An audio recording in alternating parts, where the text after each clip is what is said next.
Greetings, everybody, and welcome to Madrid Ball. Today we will discuss the top 5 questions that Zidane has to take care of going into the match against Man City in the second leg of the Champions League tie.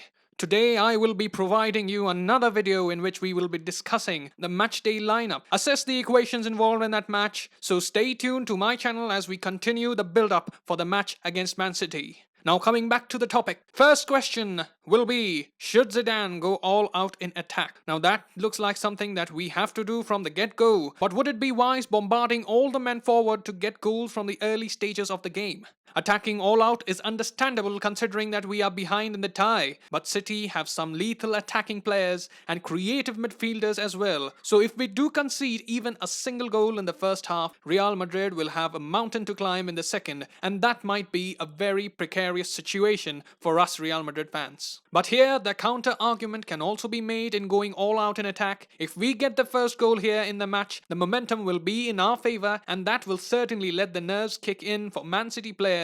And we know this City defense is vulnerable once pinned back. So Zidane here will have to be careful we don't concede any and get a goal in the first half. A bit of sparring in the beginning can also be seen. Both teams are going to be fresh after the breaks they have received after the league was done and dusted. So the energy levels will be high and the tension levels will be high as well. And the team that keeps their nerve will be the one emerging victorious. Question number 2 for Zidane will be how to maintain defensive solidity without Ramos. Now, as we know, Ramos not being a part of this match is a great loss, and in his absence, Militao will come in. Militao has been good mostly. There have been instances where at times he has been caught out of position, but in those moments he recovered quickly and cut out any danger. He will be supercharged as well for the match and would have his mind set to contribute towards the team's victory. All Zidane has to do here is to give him confidence and make him believe it's his time to shine. Now if we go back to the reverse fixture, we had seen in the 2-1 loss against Man City, Casemiro and Carvajal had one of their worst performances.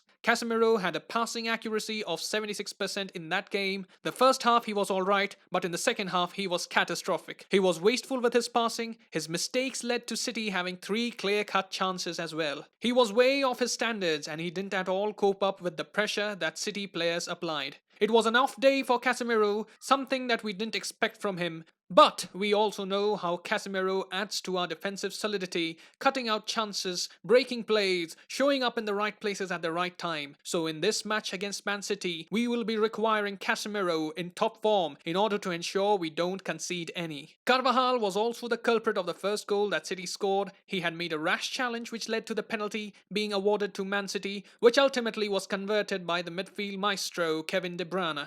So Carvajal will have to lift his game. City are very dangerous on the flanks and there is no room for error, and as a solid unit, the defense will have to coordinate, unite and play together as an impregnable wall which must not be breached. It's going to be a difficult task to keep the City attackers at bay, but if you were to pick a defense which can keep City quiet, you will have to bank on the defense of Real Madrid, who were absolutely scintillating defensively this season. In the first leg, these defensive mistakes cost us dearly, but the first leg was 5 months away, and Real are much more different side now in all aspects of our game. We just have to hope that the best version of Real's defense turns up on that particular night and give us the clean sheet that we desire. The third question would be in the left back position. Will Zidane go for Mendy or will he go for Marcelo? Now we have seen throughout the season Zidane has rotated the players keeping in mind the rivals that they were going against. Coming to Marcelo, we know how good he has been attacking wise in the opposition half. He can score big goals, has also scored screamers in the past, and considering Real need a goal very early, Marcelo could be ideal to bolster our attacking department. But we also have to take into consideration that Marcelo has been out of the game for a while now due to his injury, and a rusty Marcelo not on top of his game can be very dangerous for our prospects of going past City. But luckily we have another quality left back at our disposal. He too has shown that he has the quality to replace Marcelo. He has done well in Marcelo's absence. He has shown he too has the attacking flair, and he does his job in the defense reasonably well. So Zidane has to first assess the situation of the Brazilian, and only if he is 100% fit and sharp enough for the game shall he be given the green light. If not him, Mendy is a great option. He's a player in form and capable enough of being an important player for Real Madrid. The fourth question that Zidane would have is who should start in the midfield position. options? Shall it be the trusted trio of Modric, Kroos and Casemiro, or should he make way for Fede Valverde? Valverde's stock, as we know, has risen considerably this season. He has performed well in big matches against PSG and Barcelona. So should Zidane consider bringing him in the team to bring in more energy in the midfield? Or should he stick with a rejuvenated Luka Modric, whom he has placed a lot of faith in over the years? Modric definitely has made a case for himself, as he has been the creative spark in the midfield this season. After the lockdown, he looked almost untouchable at times. So finding the right balance in the midfield would be a decision that Zidane would be contemplating deeply about. Another question that comes to our mind is, will Hazard play or will Zidane go with Vinicius or Rodrigo? Vinicius is also a player who has been in good form.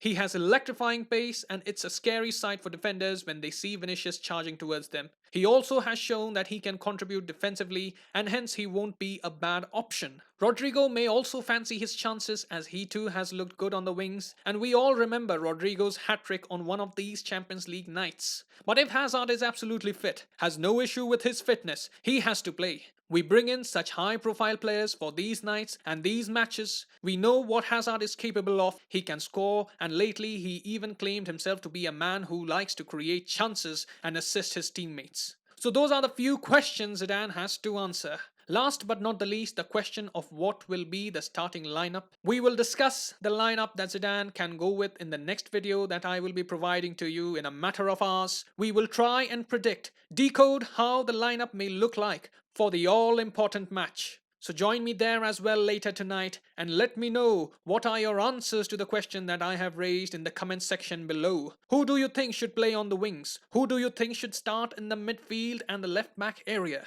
I will be intrigued to know your thoughts. I will see you soon. Till then, stay safe, and as always, Hala Madrid.